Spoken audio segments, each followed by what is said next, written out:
Rosario Tamura, like through the years? Is there a lot of back and forth there? And you are no, no. I mean, well, I think Hayden has been really wonderful. Rosario's been really wonderful. Yeah. We've been seeing them at shows. Yeah, I just met Rosario this past year. For the first time? Yeah, I Wow. just met her for the first time. I will say, I did get to visit the set of Ahsoka, which was awesome. Yes. What were you doing there, Ashley? What were you doing? I did not film a cameo. That's everyone's next question. So I don't have a cameo in season 1.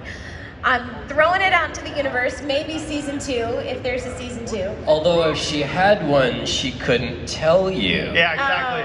We've learned not to believe anything any of you say. I don't.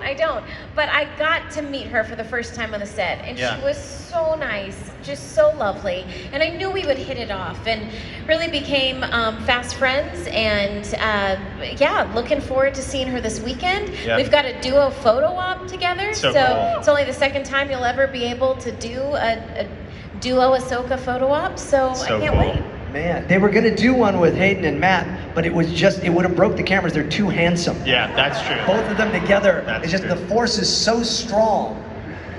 I met Hayden in 2019 celebration, I think, and I've had a couple conversations with him since then. Just he's a great guy. Talked about Anakin, talked about Star Wars. He had a lot of really nice things to say about the Clone Wars. Yeah, I mean, we don't text every night, but we've talked a handful of times, and he's great. Hey, what do you think about sand? Yeah, I don't like sand. Yeah. What do you? I got to meet, after 21 years of voicing Obi-Wan Kenobi, I got to meet Ewan McGregor a couple months ago at Celebration. For some of you at Celebration? Yeah. Yeah. Just one me dude and this in the guy. front. All right. And it was during his photo op, so it was like 30 seconds. Hi, how are you? I'm James Arnold Taylor. Blah, blah. Oh, great. Yeah. Okay, great. Thanks. Smile. And then that's it. But it was great. It was great to finally meet him and put a face to the. No, I knew his face. Anyways, and say hello there. And no, we didn't both go hello there. Hello there. But it would have been fun. Fun story. I got to do a horror movie with my daughter, Carrie Fisher. Wait, right? Yes. Yeah. Yeah, that is your daughter. Yeah. Well, you guys all looked at me like I was weird. Like no one backed me up. I did a horror movie with Carrie Fisher, and at that time I had never met her, and I was like, "Hi, I'm sort of your dad." And she was like, "Wait, was that?" That was the end of the conversation. That, I quickly knew to let it go. Wow. Was that sorority row? Yeah, it was sorority row. Deep cut. All right. You kind of touched on it, Dee, but what's it been like now in this Disney Plus era?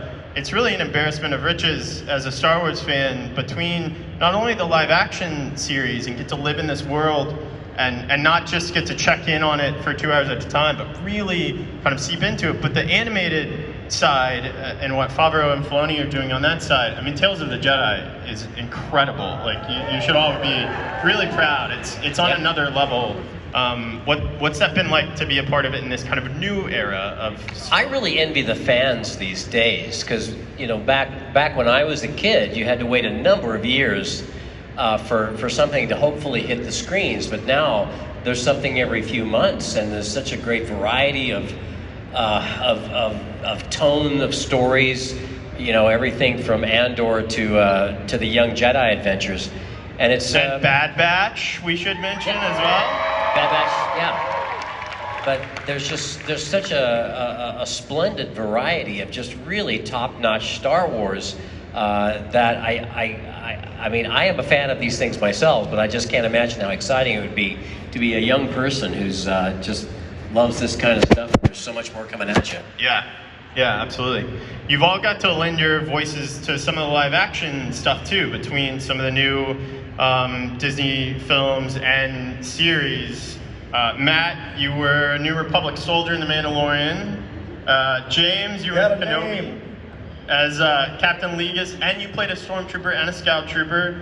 Dee, you were, of course, the Frog Lady and the Frog Man in The Mandalorian. The voice of. The voice of. Yeah. Yeah, you weren't actually in the frog suit. No, that was And me. then, Ashley, you actually did get to do the voice of Ahsoka in Rise of Skywalker. So what's that been like to kind of get to play in that world a little bit? It was surreal, truly, and it was an honor for Ahsoka, because I think, you know, we've been on such a long journey that when our show started, especially for Ahsoka, you know, everyone said, well, she's not in the movies, so she's not canon, that's not legit. And I dealt with that for many, many years, and I kept saying, like, well, but no, now she's an important part of the story. But because she wasn't in the films, it was like she just wasn't quite legitimized. And then Dave Filoni took over. Well, no, but actually, so much credit goes to Matthew Wood and J.J. Abrams for including her in Rise of Skywalker, because I believe, don't quote me on it, but Matthew Wood was instrumental in making it happen. Yeah. And it really put Ahsoka in the Skywalker saga, and it was just really cool. I was proud of Ahsoka in that moment. Yeah, absolutely. So last question, then we'll kick it